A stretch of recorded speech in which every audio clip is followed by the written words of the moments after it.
So I'm basically on house arrest. I just wanted to let you guys know that.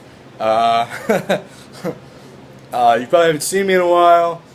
Understandable, considering I'm on house arrest. I still try to look good and decorate my room and, do things like that. But why I'm on house arrest, you ask? Well, basically, I lied about a document going to college called financial aid. My father was still in the picture, and I said that only my mother was. I only used her income. So, of course, I got a lot of financial aid. And because of that, now they put me in a tranche, which is if you've studied the subprime crisis, you know what a tranche is. Basically, you're thrown into a pool of other poor people, or perceived poor people, people that say that they're poor at some point, and you're kind of left for dead.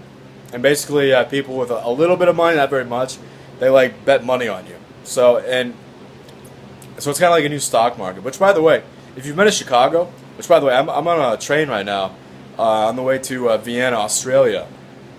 I was just in I was just in Switzerland, and now I'm going to Austria, to Vienna, Austria. So you'll see me soon in Vienna. But anyway, so getting back to financial aid, if your parents actually make a combined $100,000, you have to state that.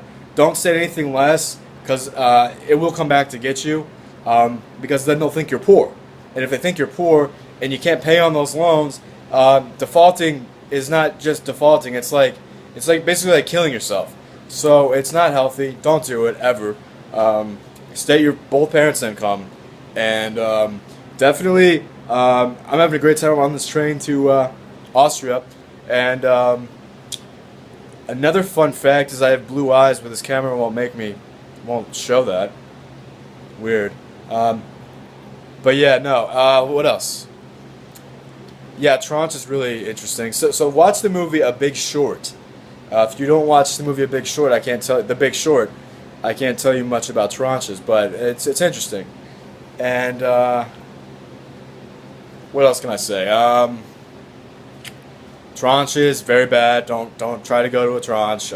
State your full income, your full parents' income on your financial aid documents. And let's see. Because if people think that you're poor or an immigrant, they will come after you. So basically, if you're American and have been in America, your family, obviously like mine, has been here for some time, centuries, make sure they know that. You don't want them to think, don't buy, for example, a Mexican flag, or a Italian flag, or a Greek flag, or Austrian flag, or Swiss flag, any kind of flag that says you might be an immigrant and you have more pride in that country, because it'll come back to get you. You want to make sure people know that you're American prideful, so don't buy those flags just to, be cool or whatever, because that's what I did. And that came back to bite me as well, and it shouldn't. People shouldn't get into church records, flag records, and things like that. That's a sign that there's something really bad going on.